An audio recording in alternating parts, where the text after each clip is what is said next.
Next speaker will be Dr. Adam Wells, who will be giving us a presentation on the robotic bronchoscopy and diagnostics.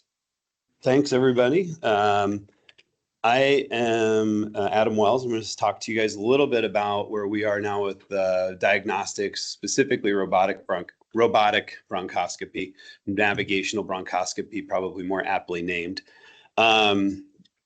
My only disclosure is that I do provide consulting and proctoring services for Intuitive, which makes the Ion robot, which we utilize here. I would also disclose that I have the great benefit of not really having to tell you guys about a whole lot of science or definitions or anything like that. So we're going to do a few things. Mostly this is going to be a show and tell. So objectives today, we're going to discuss the bronchoscopic approach to lung cancer. We're going to review some of the current technologies available that we have here and also some that we hopefully will get in the future. And discussing some of the future capabilities that we will hopefully have coming in the years to come. So just a little bit of data because I can't help myself. This is from the American Lung Association and is just kind of some data about Nebraska. This is not necessarily Iowa. But the 5-year survival, the reason it's so important for us to have modalities to diagnose lung cancer is because of its steep mortality curve. And in Nebraska, we are 28th among 42 states with survival data at 5 years.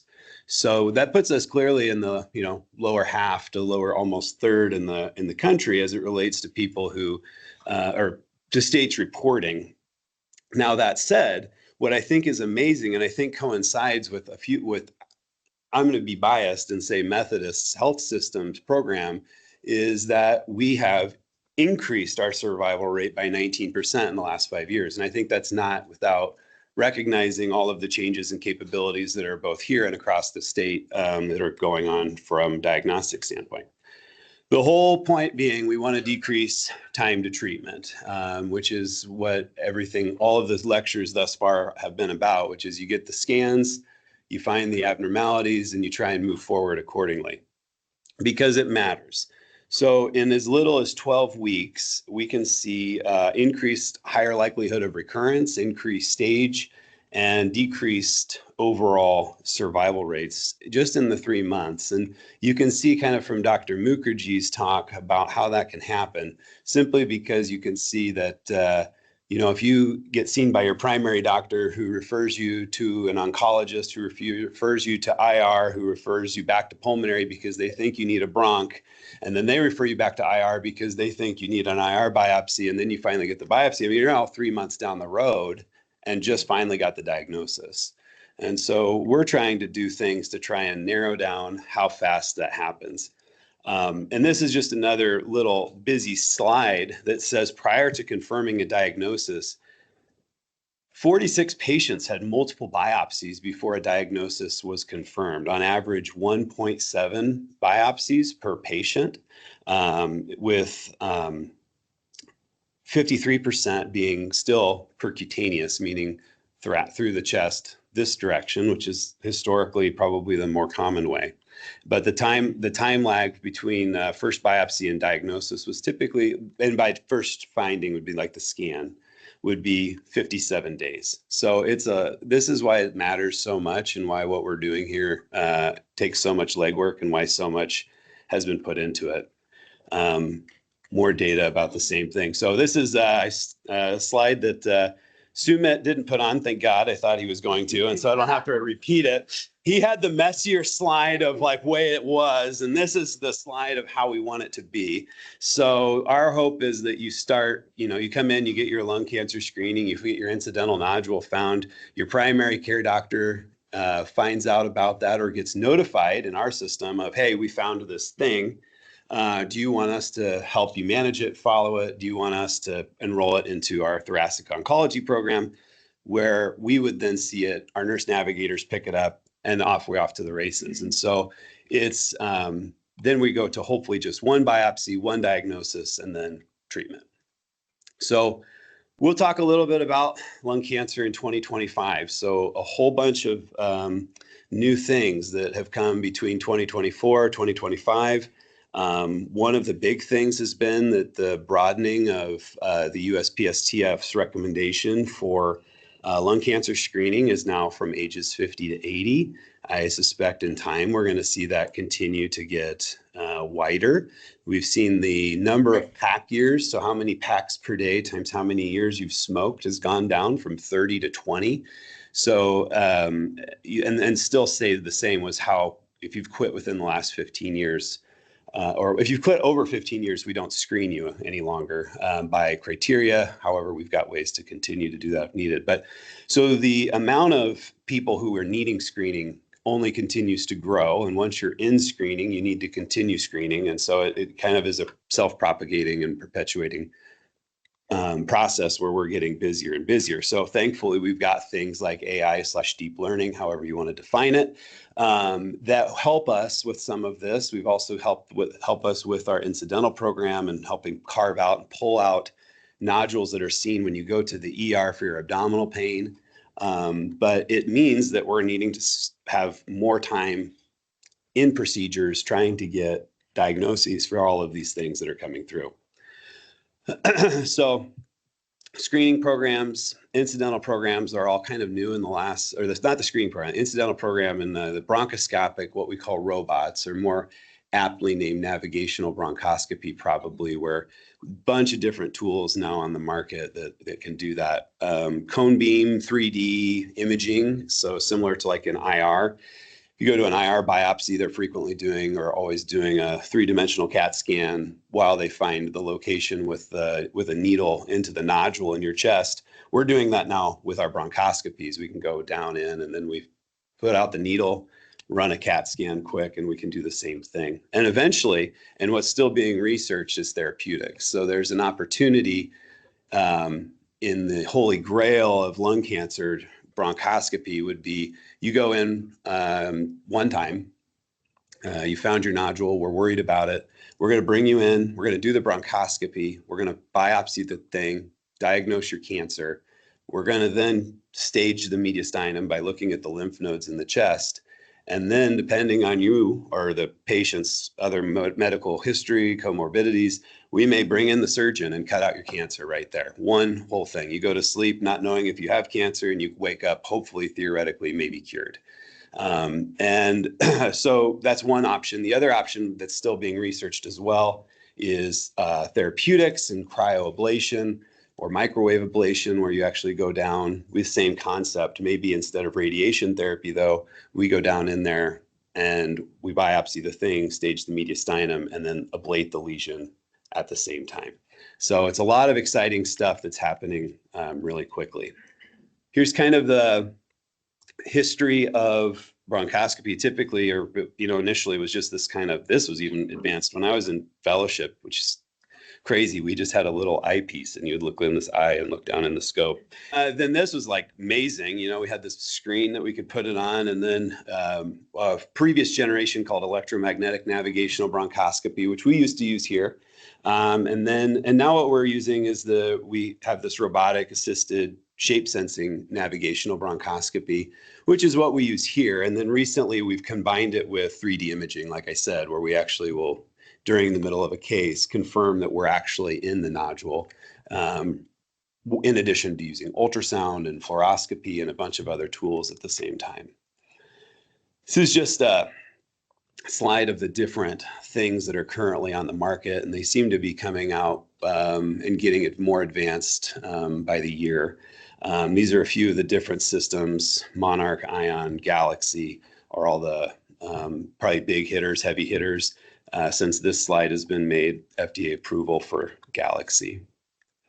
So this is kind of a rudimentary view of the setup of a navigational bronchoscopy.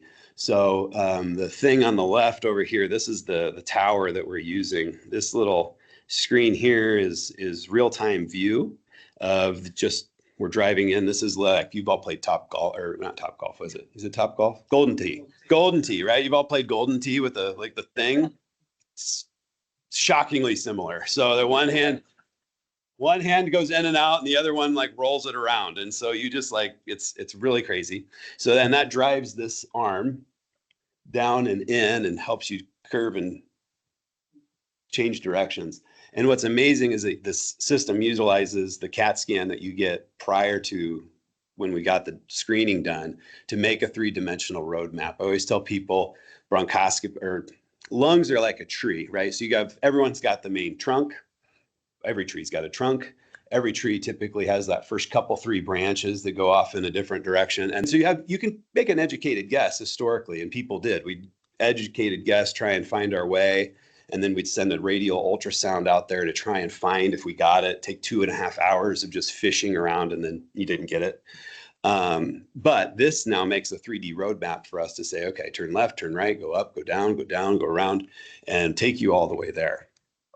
Still not perfect though, because the timing just between getting the CAT scan done and going to procedure, and then depending on, like, for example, how obese a patient might be or where the location of the lesion is, you fall asleep, that CAT scan was made when they say, okay, take a big deep breath. Okay, and then, CAT scan gets done. During the case, we're at the mercy of anesthesia. So we've got the patient's breathing.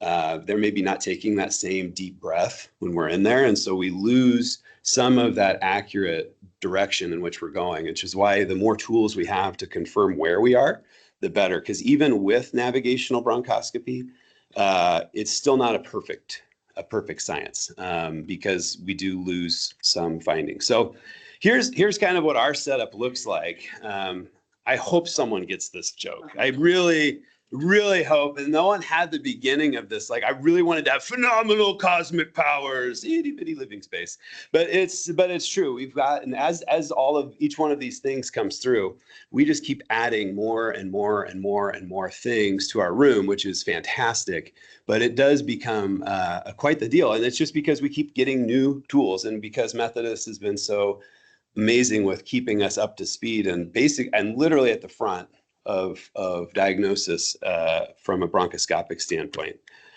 So here it is. So here's the golden T. So you can see here's the one dial here and the other dial here. And this is, you can tell by how good looking this guy is that's me. And so this is just a case where we've driven out to a lung nodule and we're getting ready. It looks like I'm getting ready to pull the camera out and do some biopsies here. I think I've got a video of one of these. Here's all of the different kind of tools that we're doing.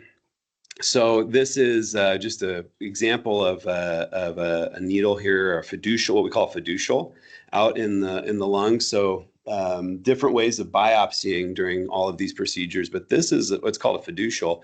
And so say you're going to go in for this lung cancer biopsy, and the interventional the radiation oncologist at tumor board says, hey, this person's probably not going to be a candidate for surgery because of their lung function, medical comorbidities, whatever. You can drop a little thing in there that's a target for the radiation oncologist for when they want to go give radiation, that they know exactly where to target that thing, because that's exactly where we put the biopsy from. This is what the bronchoscope traditionally looks like with a little needle on it. Here's how it looks like at the end of what's called an EBUS scope when we're looking at the lymph nodes in the mediastinum. And this is the ultrasound probe here. And then this is the needle that comes out of the scope. Some of the other things we do for biopsy, this is a little brush, which I love to tell people is literally just a pipe cleaner where we scrape the inside of the lung. These forceps, I call these the gators. And this is our newest fun toy, which is our cryo and ablation probe, which literally just freezes tissue and we pull it out. Gives us a much better biopsy for a pathologist to look at. So hopefully this will play. This is supposed to be with my itty bitty living space. But so right here is our cytotechnologist. Here is the bronch cart where usually one, if not two, respiratory therapists, Bowen and Jen, are standing right here and right here. And then the CAT scan machine, and then there's the anesthesiologist. I'm not in there. The respiratory therapists aren't in there. The nurses, we've got 2 nurses in there who aren't standing there also, because we're running the CAT scan. But I thought it would be an interesting thing to show you guys a little bit about how it's looking. There's our screen, one nurse here. Gonna walk around our cytotechnologist here while we're getting the CAT scan. Fluoro CAT scan machine back here. And so you can see there's just a lot of stuff happening in the background. And here's a little bit more of a tour of all of our stuff. Just really amazing. But what that allows us to do is with this cross-sectional imaging, so we take that camera, we drive out to where we're going to in the lung, we throw out a needle, and now we do this three-dimensional CAT scan. Because back in the day, we would do this and think we're dead in the middle of it. We've got an ultrasound signal. We're really confident and comfortable that we've got what we need. But we would biopsy and biopsy and biopsy and not get it. And what was crazy is then we would see is that when you're using fluoroscopy, you only see it in two dimensions. You're either here or here. And so you can have a needle going in, but because you're behind it, it looks like you're dead center. It looks like you're where you're supposed to be, but you're not getting it. So this is a cool view of fluoroscopically, it looked like we were right on the money.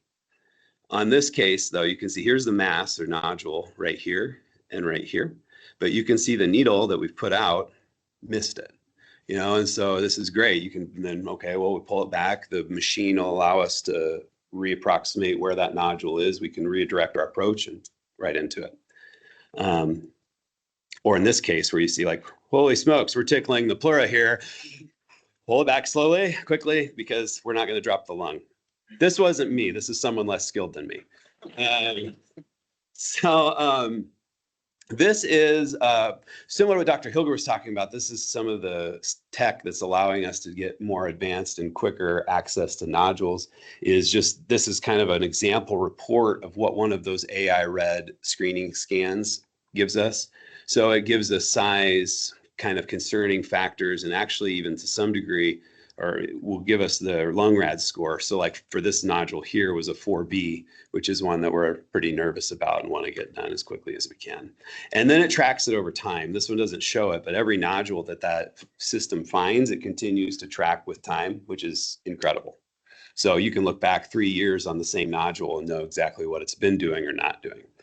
Historically, like I was saying, this is what used to be done. This is a nodule here right in the middle of the chest, and you can see the needle coming through the chest, and you can think to yourself, oh my God, that is a lot of lung to go through. And you are right. That is a lot of lung to go through. The overall risk associated all comers nationally is 20 to 30% chance of a collapsed lung or a pneumothorax when doing this procedure, which is not without morbidity, right? They can be very serious, especially in the patients who are talking about who are longtime smokers, probably have not the best lung function, cardiac history, or whatever. With our biopsies here, Sarah can correct me if I'm wrong, but I think we're right around 4, 3.5, 3. All right, we'll go 3%. So we're really in a nice ballpark with where we are. So it's not zero. And if you haven't had a pneumothorax, you haven't done enough procedures, but it's much, much safer overall. And at the same time, we can also stage by looking at the lymph nodes here in the chest, which in this patient's case, based on the size and where it's at, this is, even if this comes back as cancer, they still need a bronchoscopy because now we need to go look at the lymph nodes in the chest anyway. So we're also saving them an extra procedure in addition to the risk. Here is an example of a slam dunk case. So here is this is the roadmap that the robot's giving me. This is the real-time view, and then this is just kind of like a global look of of where I am. But you can see, like, you can just follow these breadcrumbs down the lung. You can see where it kind of matches up both sides, upper, lower lobe. So we're going to go up here into the middle. We keep going, and this is obviously a cherry-picked one I'm giving you, but I think this one we run right into it. And so now this is our lesion over here on the left, where it can tell us, yep, looks like you're in the right spot. Looks like I'm being a little greedy with it. But then what we do is we send out, this is our fluoroscopy image here. So this is how I was saying, you get it only in 2 dimensions. Right over here is it's called a radial ultrasound. And let's see if I got it. I'm trying to spin through this quickly. There we go. Whoops. So once we get out there, we pass an ultrasound out, and it's a little spinning ultrasound that gives you just a three-dimensional view. It doesn't tell you what direction you're looking, but this one, because you can see that this is the ultrasound probe right here in the middle, and that this crap around the edge, that's the tumor. So we can't directly see it with our camera in this one, but this is what's telling us, okay, you're there. And now this was before the ion, or excuse me, the CEOS. Now we would also probably do a CAT scan to make sure, yep, we're not too far into it or we're not too far behind it in order to get a good biopsy. And then using all of this stuff, we take more biopsies and get an answer. A couple other cases, just similar things. Here's the pictures of the ultrasound that we find. This is more of what we call an eccentric view, and this is where the CEOS comes in, or CAT scan comes in so handy. Is, it looks like the mass or the tumor is largely going this direction, but when I stick the needle out, I don't really know what direction it goes relative to this, unfortunately. And so you can see here the needle's coming out. Probably we're in it, but this is again where that CEOS comes in helpful, where I don't know if I'm behind it or in front of it potentially. So pretty helpful to have. And then just another visualization here of a different case. So in addition, when I keep talking about staging the mediastinum, the other thing that we're doing in there with the ultrasound is we're looking at lymph nodes here in the middle of the chest. And so here's an ultrasound view of a lymph node that is enlarged. And so while we're there, we stick a needle in there and we biopsy those as well. Pretty well. 5 millimeters is the guideline. People are starting to fudge down to 4 millimeters maybe as where you should start biopsying. So these are tiny things. I mean, it's like half the width of your pinky. But on ultrasound, we're able to get those during the case so that when they're done, we know exactly, hopefully, what stage they're in and what we need to do next without really the need of a PET scan. PET scans are helpful, but we're typically going before the PET just because it saves time. And we're gonna biopsy we're gonna look at the mediastinum anyway. So we carry on. This I don't think is working, just a huge bummer. Because this is why we do bronchoscopy and biopsy. This was a great case where I had a patient who had this growing lung nodule for a long time. Oh, here he is. And this is what I found when I got down there. And I was like, oh my God, this is awful. This is a huge fungating tumor. And we pulled out all the crap. And then what was actually back there was a little kernel of corn. It was disgusting, laying down on the side, eating popcorn, watching TV. And who knows how many years that had been down there. But this thing had been growing. I've been watching him on CAT scan for like 1.5 years, and this nodule just slowly growing. And I was like, okay, man. And he has a lot of morbidities. Like, we got to do the bronch. We got to find out. And then we found this piece of popcorn, popped that sucker out, and nodule's gone. It was amazing. So it's maybe not always cancer is the reason we do the bronchoscopy also. We want to diagnose it, but if it's not that, we want to know it's not that also. So future stuff, like I said, the single anesthesia event, that's really the holy grail. Hopefully we can get to that. Therapies, cryoablation.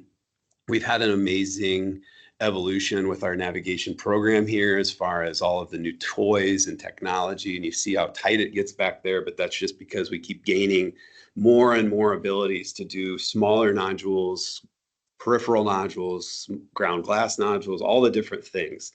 And we're now utilizing our cytotechnologists and our pathologists we worked really closely with to change the different media we put samples into, the different ways we can look at it. AI is coming into the fray with some of this too, as far as overreading some of the slides in real time. So really amazing what we have already just in 5 years, but also where we're probably headed in the next 2. I mean, I feel like it changes incredibly quickly. Very safe procedure. Like I said, most people come through this no problem, even with bad or impaired lung function.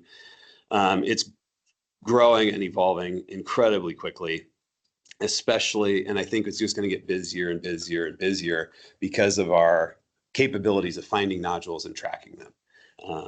And that's not to say without an amazing team wouldn't be possible. So our entire Esterbrook Cancer Center thoracic oncology team is absolutely incredible. They are processing literally thousands and thousands and thousands of images per year. Like what we say, almost 14,000 just in our system of incidentals last year. and almost 3,000 as far as the screeners last year. So some, human beings are involved in all of these, and they're all rock stars, and very grateful for them. And for Kim as our PA dedicated to our clinic also, we couldn't do it without them. I shouldn't have put this in here since they're here, but Jen and Bowen are our bronchoscopy specialists who make sure that the world keeps turning while we're in there, and that I'm there on time and that my stuff is done and blah, blah, blah. They're like my mom. And then our cytopath and all of our collaborations with our local and area companies. So with that, I don't have any cue into the slides, so I'll take any questions that anyone might have. Welcome Dr. Karen Trujillo, who is going to speak to us about robotic lobectomies for lung cancer. Thank you. Thanks. So thanks for inviting me and everybody coming. So today I'm going to talk a little bit about robotic lobectomy for lung cancer. I'm sort of going to give an overview about lung cancer and the history and sort of what we've done and how we've gotten to where we are now. I have once did a proctoring for Intuitive like a few years ago, so that's up there. Other than that, really no disclosure. So I'll talk about the diagnosis, staging, treatment, epidemiology, screening, surgical approach, brief history. So in the early 1900s, when you look back, lung cancer was pretty rare. When you look at the literature, the first successful pneumonectomy for lung cancer was performed in 1933. And then in 1939, Oshner and DeBakey published 79 cases describing pneumonectomies. In the 50s, Graham and Widner published a case control study in JAMA that linked lung cancer to smoking as a cause. And ironically, Graham dies of lung cancer in 1957. And I'm sure, well, maybe not a lot of you can remember, but seeing advertisements in magazines with doctors like, oh, my preferred cigarette is Camel Lights. This is best to get rid of your cough, things like that. So I think that some of the progress that we've made is in number one, how the diagnosis is made now. Before really diagnosis was made based on symptoms, and as we all know, if your lung cancer is a peripheral one, then it's going to grow and grow and grow and grow until you present with symptoms. It's going to be the horse is out of the barn, right? It's going to be too late. Now it's lung cancer screening, low dose radiation, CT screenings, incidental findings based on other CAT scan findings, plus or minus symptoms, right? When we see these younger, patients coming in with pneumonias that don't recur, that keep recurring, they get treated with antibiotics and steroids, and then they get better, and then they come back. That will eventually prompt a CT scan. So it's also the technology that's available to us. Diagnosis before was made with physical exam, chest x-rays, looking at sputum, bronchoscopy, and exploratory thoracotomies. And really now diagnosis is made using navigational bronchoscopy, CT-guided needle biopsies, EBUS, EUS, and liquid biopsy. So we have a lot more tools at our disposal. Staging has also become more sophisticated. Before, really, we had mediastinoscopy, which is that small incision. We biopsy the lymph nodes, making a small incision here in your neck, using your trachea as like a little slide is what I call it, how I describe it to patients, and then getting biopsies of the lymph nodes. Mediastenotomy, small incision here in your chest, and exploratory thoracotomies. Now we have PET scans, brain MRIs, EVUSs, EUSs, and thoracoscopy sometimes really as not a last resort, but we don't typically even use that anymore for staging. So surgery in the past used to be highly morbid and people used to die from surgeries. There was really no standardization for lobectomies. And there was a greater proportion of pneumonectomies. And I'm not sure if any of you saw The Crown, but King George VI, right? He gets his pneumonectomy in Buckingham Palace. They build an OR, they have the lights, they do everything, and they do a left pneumonectomy. And poor man never should have had any of that stuff because he apparently had pretty advanced disease and had, at the very least, lymph nodes and disease on the right. Shortly dies after that, a few months after, I think, his pneumonectomy. Right now, at this point, we have general thoracic surgeries being a subspecialty. So we do cardiac, and I did another year of thoracic surgery because in my fellowship, I only had 3 months of thoracic surgery as opposed to the rest of it being cardiac. And I was like, yeah, that's not going to be enough. So really what we're training in is minimally invasive surgery with either the robot or VATS or both. We sort of have refined our patient selection criteria. You know, we get PFTs on everybody. If somebody's borderline, we'll get a VQ scan to see if we need to do, see if the patient has enough pulmonary reserve. Sometimes if that's not enough, we'll get a VO2 study to see if the patient really can get the surgery or should not get the surgery. Now, instead of doing lobectomies, we're looking at doing anatomic segmentectomies because the literature shows that in patients who have lesions that are 2 centimeters smaller, we should try and do lung preservation techniques. Once you have one lung cancer, you can get another one. So it's just better to spare the lung if you can.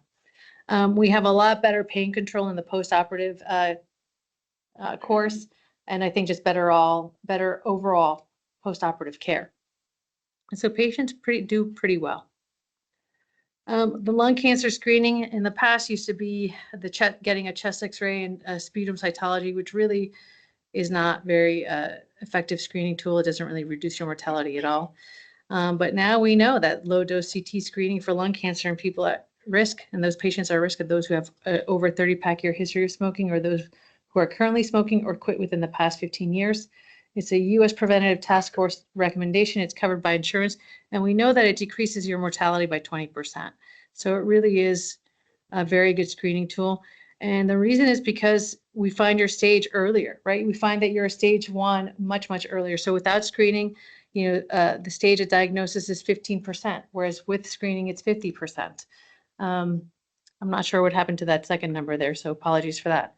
But look at the 56% of patients, without screening, they're diagnosed as stage 4. So it really has made a tremendous difference in the stage at which we diagnose patients. We find nodules. If there's certain size criteria, we can either follow them, or if they're a certain size, over 1 centimeter, then or 1 centimeter or larger, we can start thinking about getting a biopsy or getting CAT scans in shorter intervals. So this is just sort of a graph that depicts that a 20% reduction in lung cancer specific mortality with low-dose CT scans, which is, I think, quite impressive. And this screen sort of just goes over the rise of minimally invasive thoracic surgery really since 2001. And you can see back in 2001, the number of thoracoscopies were less than 10%. And as we go through the years, it's over 46%. And let's see, my training was in the 2003, 2004, 5.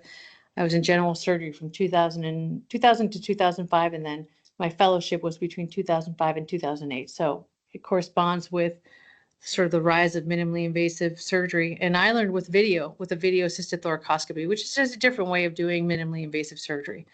Then when I left my fellowship program, they started doing a lot more robotic stuff. And so there's been this whole thing like video assisted thoracoscopy, robot assisted thoracoscopy, which is better. There's a lot of pros and cons to both techniques. There's a very steep learning curve with the VATS when you're using a 30-degree scope, because that is a very difficult thing to sort of understand what you're looking at when you turn the scope one way to another. That is not an easy thing to learn, even how to drive the scope. But I can tell you, somebody who went from VATS to robot, that learning curve is very steep also. I find that the shortest learning curve is for surgeons who go from open thoracotomies to robot. And you can see it with John Batter, like he's just like, oh, I love the robot, and he went from open to the robot. And I was just like, for a long period of time, it was a difficult process. And I'm not really sure why that is. Well, for me, with the VATS, I'm right by the patient's bedside. You get haptic feedback from the instruments. You can feel things. And in the robot, and I'll show you guys pictures of this, I'm nowhere near the patient once the ports go in. And so it's a very different feel. And you're going based on, in your mind, that you should be able to feel these things, but now you can't.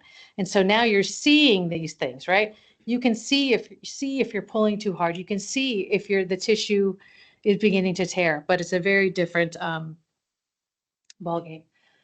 And let's see, they're comparable. There will be people who will fight to the death, say, no, this one is better, no, that one is better. And I don't really think they're both very good ways of doing minimally invasive surgery. I think that the key to people doing well is good post-operative care and pain control. That is huge, in my opinion. A lot of years ago, I was just tired of the epidural catheters not really working that well, making people hypotensive. So then they would get a lot of fluid and they would go into AFib because their left atrium was on stretch. And so I just did a deeper dive and found intercostal nerve blocks worked very well. And when I used them with early recovery after surgery pain medications, Tylenol, Toradol, and gabapentin, it was night and day. And patients did really, really well. I mean, people wake up in the recovery room and you have to do a sternal rub on them to get them to tell you what day it is, who the president is, all that stuff. They were very, very comfortable. And so I don't think that it's robot versus VATS. I think it's just better postoperative pain control. Higher costs are associated with the robot. Initially, the robot is more expensive, but potentially it's offset by decreased length of stay. But we see plenty of people who have ear leaks, so I'm not really sure that that's necessarily 100% spot on all the time. All right, so the advantages of the minimally invasive techniques: you have decreased pain, less need for transfusions, shorter hospital stay, it's better tolerated by the elderly, and it's better tolerated with patients with marginal lung function. Ostensibly, you get an earlier return to normal activities, and you're more likely to be discharged home than to rehab, and less likely to delay adjuvant chemotherapy. That is a critical point, and that is a huge difference between thoracotomies and minimally invasive surgery, okay? So this is just a depiction of VATS surgery, okay? So you have these three. This is the patient up on lateral decubitus position, okay? Let's just say we're doing a right lower lobectomy. Those three sites are the sites of the ports. So the lowest one is for the camera, the anterior one there is for an instrument, and the same one is the posterior port is for an instrument. Sometimes we'll do a fourth little port down here if you need it to help retract, but that's pretty much it. You are at the patient's bedside. If you get into the PA, you're right there to hold pressure, and then the other person gets into the chest. So it's, in that sense, it's very reassuring. And then I just put this picture up of me because I found it on the internet. Woohoo! And then every other picture of a person doing robot surgery was like a man. That's the robot. That's actually the robot over a patient here. So you see the drapes here and the arms of the robot. I didn't put the console there because it's just a big thing and you're just sitting there and you look like you're playing a video game. But so we start by putting in the ports at the patient bedside. Okay, I put in the first port, put the camera, and then take a look and put the other ports in. We dock the robot and then I unscrub. We put the instruments in and then I start doing the surgery. I scrub back in to check the specimen, make sure my margins are okay, and then to put my intercostal nerve block in and my chest tube in, and then just to close. But the rest of it, I do the surgery at a console, which, can be a little bit scary. But as you get, I think when I talk to people, they said, oh, it should take you about 50 lobectomies to feel comfortable. And I think it probably took me about 100, actually, where now I'm just like, you're in the zone, right? You sort of get over that hump and now you're, not everything is a struggle. And part of it's like playing the drums, right? You're using all four limbs. So you use both your left and your right foot and your right and your left hand. And so it's just like, okay, well, hang on a second. So to move the robot in and zoom it in, zoom it out, change instruments. So it takes a while for your brain to sort of catch up with that. This sort of shows that some of the advantages of the minimally invasive techniques regarding delivery of adjuvant therapy, chemotherapy. So one column here talks about thoracotomies, the other column is thoracoscopic surgeries, and then any delayed chemo doses, so 58% in the thoracotomy group and 18% in the thoracoscopic group, which is a significant difference, and when you talk about thoracotomies, there are different types of thoracotomies. There's old school thoracotomy, which is a huge incision from here all the way to the front. They cut through all the muscle, they take out a rib. Or there's also muscle sparing thoracotomies where you make a smaller incision and then you go in between the muscle layers and then in between the ribs.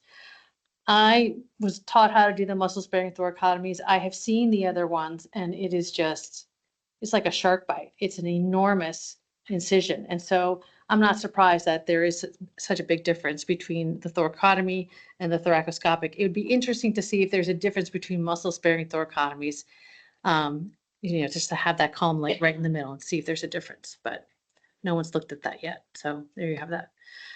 So the use of the low dose CT scans screening has led to the diagnosis of smaller and smaller lung cancers.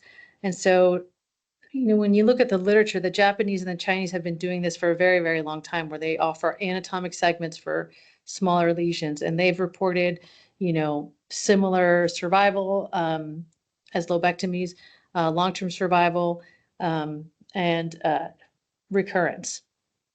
And so finally here, there was a study that was done here that also recommended that we do anatomic segments. In our study, though, here in the States, we also included patients who got wedge resections, which is really not a good comparison. A wedge resection, we all know, is not as good. And so what we have to tell patients is that if we do wedge resections, you can have a 30% higher risk of getting a recurrence at the staple line. But that's what we found. Anyway, based on that study, lesions that are 2 centimeters or smaller, you can try and do an anatomic segmentectomy rather than a lobectomy if it's in a good anatomic place. And so when you're looking at, these are the right lung and then the left lung from this profile. So you can see, so here's the upper lobe up there, here's the lower lobe here, and then here's the middle lobe there. And each lobe can be broken up into a smaller segment based on the blood supply and based on the bronchial anatomy. And it gets trickier because sometimes when the lung is deflated, the anatomy doesn't look quite as good as what you thought. And sometimes the vasculature does not correlate with sort of your imaging, what you had in your mind. Yeah. Yeah. So a wedge, I should say it's here. So I would just take a staple here. The difference between them is that an anatomic segment, you take the artery, the vein, and the airway, as opposed to just the wedge. You take just the staple line, and there's no sort of, and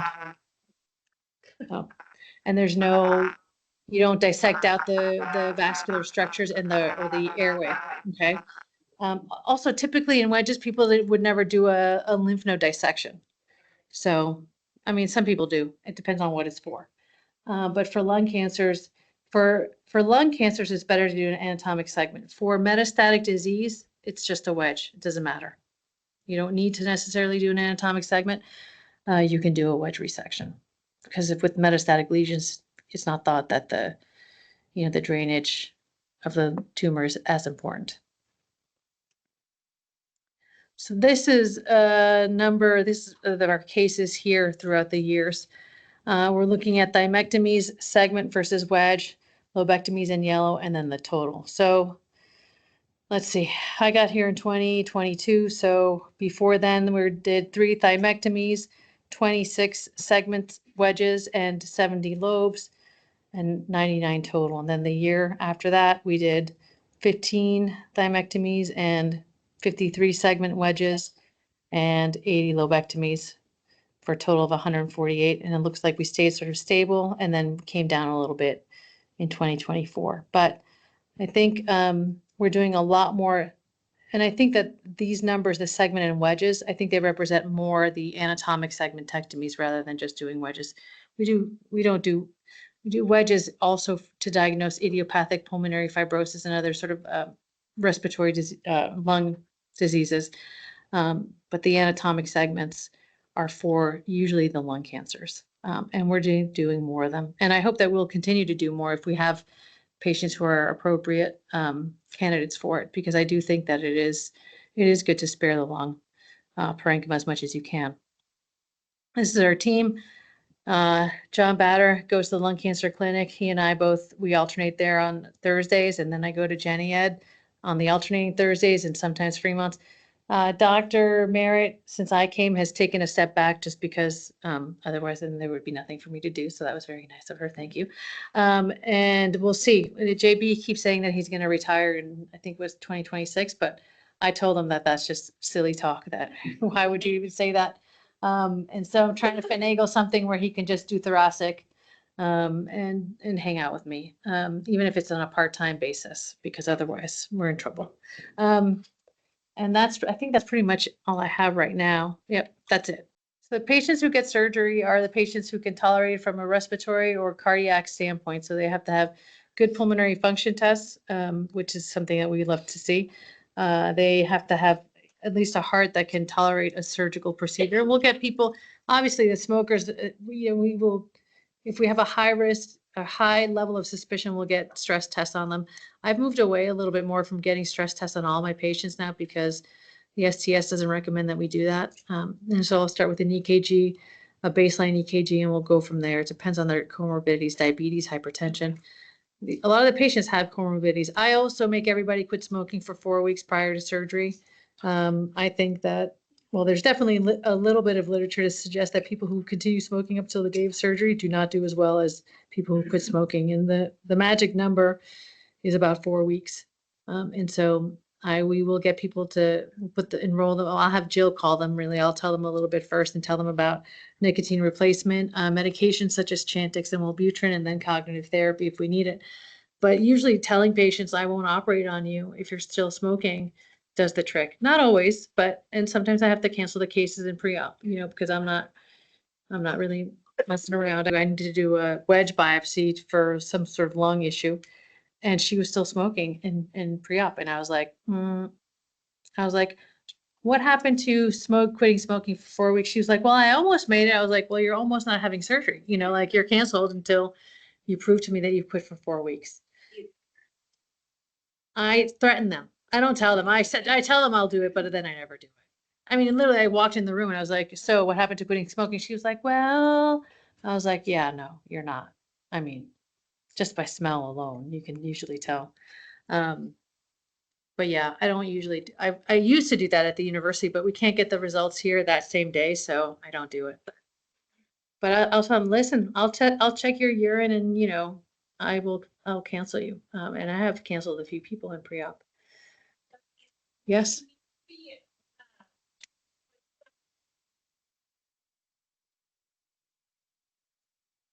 Yeah, but if it's not in a good place, then it's not, then it's not. I mean, I think that we should offer anatomic segments to everybody now, not just people who are borderline. Because once you have one lung cancer, you can have another one. And so we should be thinking ahead as surgeons. So that's why if somebody has a good anatomic, I've done anatomic segments on people who have good lung function. Now, if it's borderline or if it's something that's really deep and it's going to be really hard to even find or see, you can't palpate. You lose all sorts of, with a vast, you can feel things. You can even bring the lung up to your finger and try and feel things. You cannot do that with a robot. Sometimes you can sort of sweep over the lung tissue and see the lesion, but not always. And sometimes it's hard to know if that's a bronchus or is that a big lymph node or is that the tumor. And so you can't really go by feel as much. And so if you're not sure, then what I do is I just do the lobe if I have to. There are some patients you just can't do. Correct. Yeah, it depends. Like based on this picture here. So if it's right here, the tumor, what am I going to do? It's right in the middle of all three segments, right? You're going to get a lobe. But if it's here, then you're getting an anatomic segment. Here, also. Same thing, anywhere. If it's in an anatomic segment or if it's in between two segments like these two, there are a lot of people who do anatomic segments of the left upper lobe that include segment 1, 2, and 3 because so many of those lesions are here. So it's like, well, how do you choose which segment it's in? So you just take them both. All three of them, excuse me. The same thing for the basilar segments. If somebody sees a lesion I've done an anatomic 9 and 10, basilar segmentectomy. It's hard. That is a really hard, because remember the lungs are they're three-dimensional. So that we're only seeing like, not even, this is like 2-dimensional. But then I tell patients to imagine that their lungs are like loaves of bread, right? It's like a loaf of bread that I then deflate. So it's not just 2-dimension, and getting that third dimension can be very difficult, especially when you're dealing with like a small 1 centimeter lesion, right? You're dealing with a 1 centimeter lesion here. That's a little bit deeper that you can't see because it's not on the surface of the lung. And you're chugging along with your, resection, and all of a sudden you staple across and you take it out and you're like, uh-oh, it's in my staple line, right? So you have to have a really good understanding of the 3 dimensions of the lung anatomy. Now, after how many years I've been doing this for? Since 2008. So you get that, right? Like I can see, like I'll look on the CAT scan and be like, it's in, and I'll look at the 3, the sagittal, the coronal, and the axial images and be like, okay, it's almost like you get a mental, but when the lung is deflated, all bets are off. And so it can be very tricky. But physician know thyself. That's why you check the margins while you're in the OR, right? Trust but verify. Make sure that you have a good, good margin, that your staple line isn't super close to the tumor, that you haven't transected the tumor, because that's embarrassing, You want to make sure that you address that while you're in the OR. We usually tell people 2 to 5 days barring complications. Complications can be, usually they're respiratory. The most common kind of post-op complications are respiratory because we're operating on the chest and people have pain from here. So the pain medications that we use, the long-acting bupivacaine, it's given as a block in the OR. That's amazing because it stays there for 1 to 3 days at a minimum. And then the Toradol, I think, is the best pain medication on the planet. I think that narcotics are terrible. I think they make you nauseated, constipated, itchy, crazy, and addicted. I tried to not give them to anybody, but I will give, muscle relaxants if I need to, and then occasionally I'll give, a little bit, but I don't like it. My nurse practitioners, no, I don't. I'm like, what? They got oxycodone. It pisses me off because I'm like, dang it, but some people need it. So it's that pain. So if you don't have any air leaks, literally the chest tube is on suction the first day, off suction. So post-op day number 1, we put it to water seal. Post-op day number 2, it's not draining that much. We can take out the tube and then they go home on post-op day number 3. And a lot of the pain that people get is a neuropathy. So it's like numbness and tingling here that they'll feel here. And so the gabapentin is really good for that. For some reason, I don't know why nobody loves to give it. I love giving gabapentin. It's cheap, it's available, it works well, and it's not a narcotic. And so when I have patients that I can't give them Toradol, I'm bummed out. And you can tell the difference between patients who get Toradol and patients who don't, 100%. People have a lot more pain, and it's a very good pain medication. So when I can't give them Toradol, I'll give them IV Tylenol, sort of to make up for it. I still try and give them the gabapentin. And sometimes we have to give them the muscle relaxants or oxycodones or other things that I just don't like.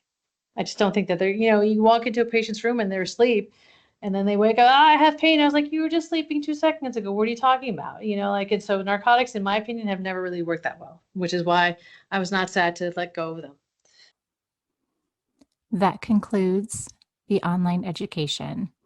I would like to thank all of our presenters for their experience, knowledge, and expertise.